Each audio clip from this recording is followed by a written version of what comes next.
नमस्कार दोस्तों, मैं हूं नीतीश और स्वागत करता हूं आपका अपने नए YouTube चैनल मिस्टीरियस यूनिवर्स पर। दोस्तों, यहां पर हम आपको यूनिवर्स के कुछ ऐसे अनसुलझे रहस्यों के बारे में बताएंगे जिनको सुनकर आप यकीनन चौंक जाएंगे। दोस्तों, आज हम एक ऐसे आर्टिस्ट की बात करेंगे जिसकी पेंटिंग्स बेशकीमती हैं। एक ऐसा जीनियस जिसकी खोज उसके वक्त से कहीं आगे की थी, लियोनार्डो दा विंची।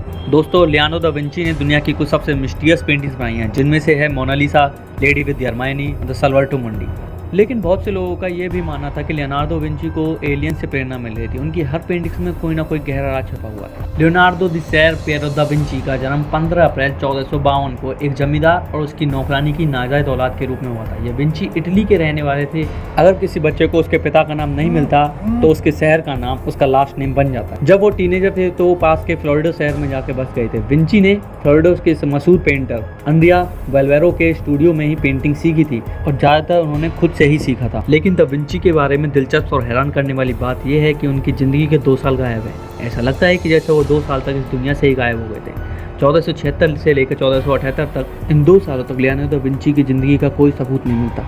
ये वो टाइम था जब उनको शोहरत मिलनी शुरू हुई थी, तो वो उन 2 सालों तक कहाँ थे। उनकी ज़िंदगी के बारे में लिखी हुई डायरी में भी विंची ने अपने बारे में बहुत कम लिखा है और ये बात उनमें से ही एक है।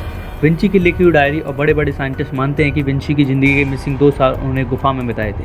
साइंटिस्ट मानते हैं कि विंची को उस गुफा में एलियन से मुलाकात हुई थी और एलियंस ने शायद उन्हें कुछ ऐसा ज्ञान दिया है जिस ज्ञान की वजह से लियोनार्डो दा विंची आज इतने महान आर्टिस्ट बन पाए हैं। दोस्तों, आपने लियोनार्डो दा विंची की मशहूर पेंटिंग मोनालिसा के बारे में तो सुना होगा।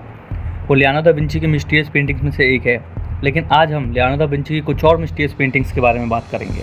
दोस्तों, लियोनार्डो दा विंची की पेंटिंग द साल्वाटोर मुंडी के पीछे भी एक मिस्ट्री है।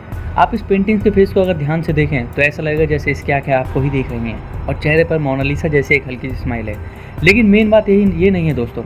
आप इस पेंटिंग को देखें तो उसके हाथ में एक पत्थर है जिसे चिंतामणि पत्थर बोलते हैं और तिब्बती बुद्धों के मुताबिक ये चिंतामणि पत्थर हर इच्छा पूरी करता है। चिंतामणि पत्थर भी एक मिस्ट्री ही है जिसका जिक्र कई बौद्ध कलाकृतियों में मिलता है। लेकिन सवाल ये उठता है, लियोनार्डो दा विंची ने जीसस क्राइस्ट के हाथ में चिंतामणि पत्थर क्यों दिखाया?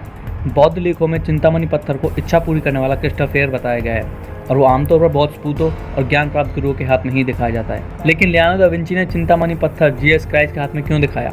इसका जवाब हमें उस पत्थर के अंदर के 3 छोटे छोटे डॉट से मिल सकता है। ये 3 डॉट ओरायन बेल्ट के जैसे दिखाई देते हैं। ओरायन बेल्ट वही तारामंडल है जिसके बारे में प्राचीन मिस्र के लोग का कहना था कि यहीं पर देवताओं का जन्म हुआ था और वो तारे उसी ओरायन बेल्ट का हिस्सा हैं और वो मिस्र के ग्रेट पिरामिड की सीध में भी हैं। प्राचीन मिस्र के लोग मानते थे कि उनके देवता ओसाइरस धरती पर ओरायन से ही आए थे और धरती पर अपने अंत के बाद ओरायन में ही लौट गए थे। कहीं ऐसा तो नहीं लियोनार्डो दा विंची हमें बताना चाहते हों कि जीसस क्राइस्ट भी ओरायन से ही आए हैं? क्या ये संभव है कि लियोनार्डो दा विंची के पास एलियंस का ज्ञान था? तो दोस्तों, बात करते हैं लियोनार्डो दा विंची की आखिरी पेंटिंग के बारे में, Saint John the Baptist. Saint John the Baptist Leonardo da Vinci की आखिरी पेंटिंग है जिसे देखकर ये पता लगा पाना मुश्किल है कि आदमी है औरत है। लियोनार्डो दा विंची अपनी पेंटिंग्स में बड़े अनोखे रहस्यों को छुपा रहे थे। वे चाहते थे कि आने वाली पीढ़ी उनके काम को देखे और उनके संदेशों को समझे। उनकी पेंटिंग दूसरी दुनिया में जाने वाले पोर्टल की जैसी थी जहाँ पर असली लियोनार्डो दा विंची रहते थे। लेकिन क्या हम इतने समझदार हैं कि उनकी बातों को समझ सकें? यह एक बड़ा सवाल है। जांच करने वालों को लियोनार्डो दा विंची की पेंटिंग्स के बारे में चौंकाने वाली बात पता चली है। उन्होंने मिरर टेक्निक की हेल्प से इस पेंटिंग की डबल इमेज बनाई और फिर एक एनहांसमेंट प्रोसेस से उन्होंने देखा उसके अंदर एक एलियन का चेहरा छुपा हुआ है। ये हैरान करने वाली बात नहीं है क्योंकि लियोनार्डो दा विंची अपनी सभी पेंटिंग्स में मिरर टेक्निक का इस्तेमाल करते थे। दोस्तों, क्या वाकई में लियोनार्डो दा विंची किसी एलियन से मिले थे और उस एलियन ने उन्हें वो ज्ञान दिया था जिसे प्राप्त करने की कभी मनाही थी? दोस्तों, अगर आप फ्यूचर में ऐसी और वीडियो देखना चाहते हैं तो चैनल को सब्सक्राइब करें, वीडियो को लाइक करें और शेयर करें।